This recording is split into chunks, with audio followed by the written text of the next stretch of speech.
You know, a lot of people are really surprised how busy it is after harvest. You know, most of the time you think of harvest as the busiest time, and you know what, it is pretty busy, but at harvest we tend to go really fast and then we stop and then we go really fast. But after harvest, we're really running hard because what we're trying to do is we're trying to keep up with the root growth that's going on below the surface.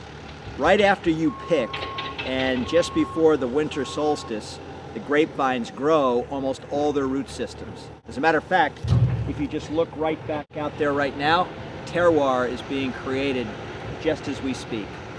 And so at this time right now, the roots are growing in the plants down deep and wide underground. And this is really important for us because our whole goal in grape growing and winemaking is to make wines that are distinct and wines that have a sense of place and wines that are connected with the ground. And when our root systems are huge and the root systems grow hardy, that's when we're able to express this sense of place. And so all this work we're doing right now, especially with compost, which is really what helps create terroir, is very important. The compost process for us is kind of a cool process too, because we recycle all of the organic material here on this property.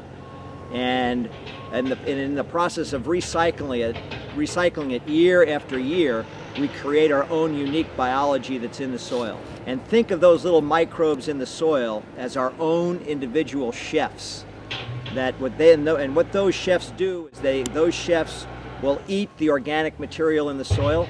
They'll absorb the minerals from Sonoma Mountain, the volcano right there, and they'll bring them down into their stomachs, which are like this incredible gourmet kitchen.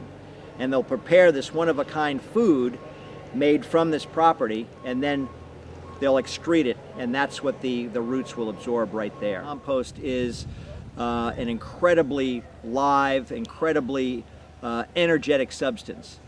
One handful of compost will contain as many microbes as there are people on the planet. So that's billions of microbes.